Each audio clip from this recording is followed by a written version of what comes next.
Boaz has gone to the town gate. That was in the past the most important place where decisions were made, because there you would have a lot of witnesses. As soon as Boaz sits down, the guardian redeemer comes along. Boaz says, "Come over here, my friend, and sit down." Boaz also asks 10 of the elders of the town and says, "Sit here," and they do so. Then Boaz says to the close relative, "Naomi, who has come back from the country of Moab, sold the piece of land which belonged to our brother Elimelech. I thought I should bring the matter to your attention and suggest that you buy it, in the presence of these seated here and in the presence of the elders of my people. If you will redeem it, do so. But if you will not, tell me, so I will know. For no one has the right to do it except you, and I am next in line." "I will redeem it," he says. Then Boaz says, "On the day you buy the land from Naomi, you also need to ask Ruth to be your wife." That's not what the guardian redeemer wants. He says, "Then I cannot redeem it, because I don't want to marry Ruth. You redeem it yourself. I cannot do it." Look what the relative is doing.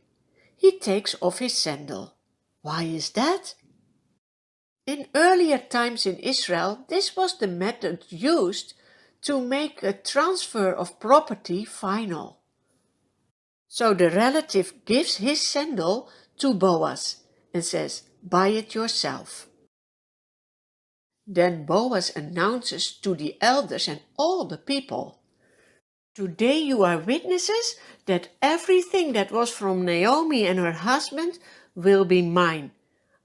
I will also marry Ruth." Then the elders and all the people at the gate say, "We are witnesses. May the Lord bless Ruth and make her a mother."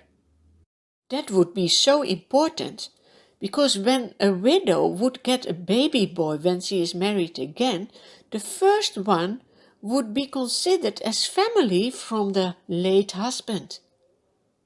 This is maybe a bit difficult to understand, but for the Israelites it was so important that family lines would never end, especially because they were waiting for the coming Messiah.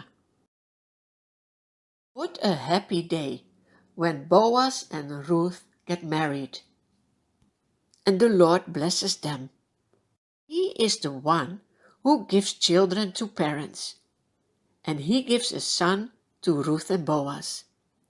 The women of Bethlehem come to see the baby.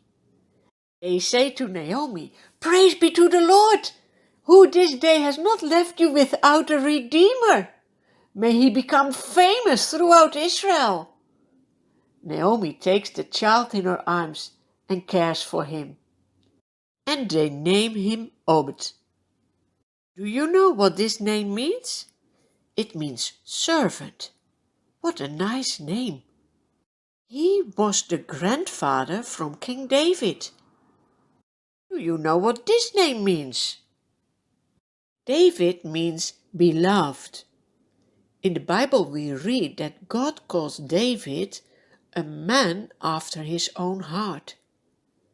And in his family line, years and years later, Jesus is born.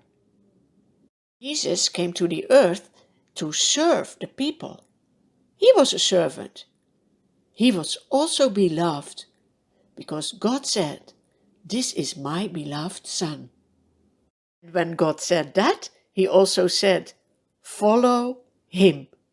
Let us obey God and follow Jesus.